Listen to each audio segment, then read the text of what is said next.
Revision everything में एक बार फिर से आप लोगों का बहुत बहुत स्वागत है।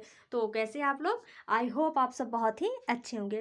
देखिए, भारतीय इतिहास में हमने अभी तक बक्सर का युद्ध और प्लासी का युद्ध देखा हुआ है।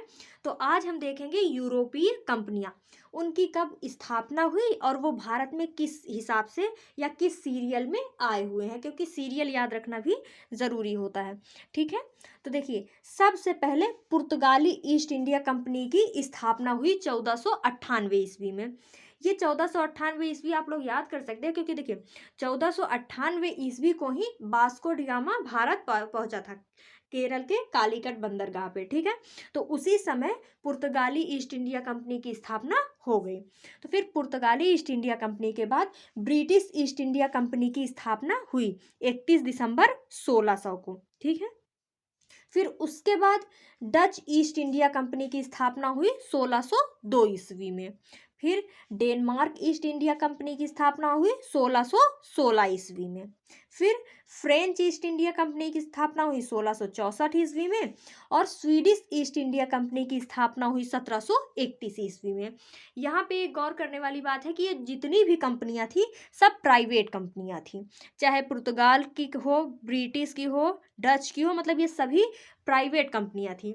लेकिन जो फ्रेंच ईस्ट इंडिया कंपनी था ये सरकारी था। इसको आप लोग याद रखिएगा कि मान लीजिए अगर आपसे पूछा जाए कि जितनी भी यूरोपीय कंपनियां थी उनमें से कौन सी कंपनी सरकारी थी, तो जो फ्रेंच ईस्ट इंडिया कंपनी है वो सरकारी थी।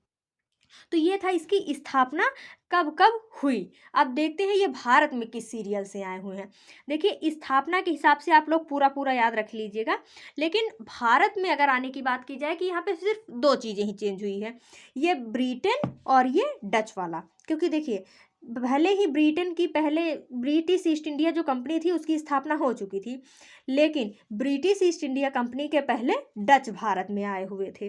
ठीक है, मतलब भले ही तीसरे नंबर पे डचों की स्थापना हुई, डच ईस्ट इंडिया कंपनी की स्थापना हुई, लेकिन भारत आने की बात किया जाए तो ब्रिटिश ईस्ट इंडिया कंपनी से पहले ही डच ईस्ट इंडिया कंपनी आ गई।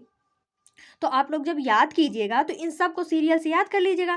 फिर लास्ट में बस यही डच और ब्रिटिश को ही आपस में चेंज कर दीजिएगा। तो अगर भारत में आने के क्रम में बात किया जाए तो पहले पुर्तगाल ईस्ट इंडिया कंपनी आई, फिर डच, ब्रिटेन, डेनमार्क, फ्रांस और स्वीडिश, मतलब ये सब सीरियल से ही आए, बस यही आपस में डच और ब्रिटेन को आप लोग चेंज कर दीजिएगा। ठीक है, फिर एक और इम्पॉर्टेंट पॉइंट है कि ब्रिटिश ईस्ट इंडिया कंपनी की स्थापना के समय मुगल गद्दी पर अकबर था, तथा भारत आने पर मुगल गद्दी पर जहांगीर बैठा हुआ था। देखिए, कई बार एग्जाम में पूछ लिया जाता है कि बताइए, जब ब्रिटिश ईस्ट इंडिया कंपनी की स्थापना हुई तो उस वक्त मुगल गद्दी पे कौन बैठा हुआ था? तो अगर स्थापना की बात की जाए तो उस समय अकबर बैठा हुआ था। लेकिन अगर भारत आगमन की बात की जाए कि किस शासक के समय ईस्ट इंडिया कंपनी यानी British East India Company Bharat आई, तो वो जहांगीर के समय में। क्योंकि इसके पहले जब हम जहांगीर और अकबर के बारे में पढ़ रहे थे तो वहाँ पे भी हमने इस बात का जिक्र किया हुआ था कि एक अंग्रेज आया था, याद हो तो, कौन? Captain Hawkins.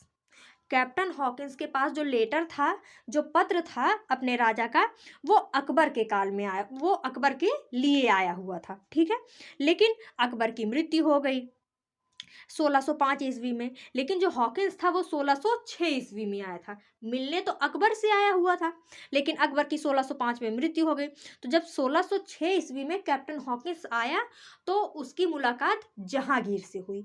तो यहाँ से आप लोग याद रखिएगा कि स्थापना के समय अकबर थे और भारत आगमन के समय जहांगीर थे। ठीक है, तो ये था भारत में यूरोपीय कंपनियां किस सीरियल में आई और किस हिसाब से वो उनकी स्थापना हुई। तो इन सीरियल को भी आप लोग याद रखिएगा। ठीक है, तो इसके आगे हम और इन पुर्तगाली कंपनियां या फिर ईस्ट इंडिया कंपनी, इन सब के बारे में विस्तार से हम अगले वीडियो में चर्चा करेंगे। तो मिलते हैं नेक्स्ट वीडियो में। Thank you.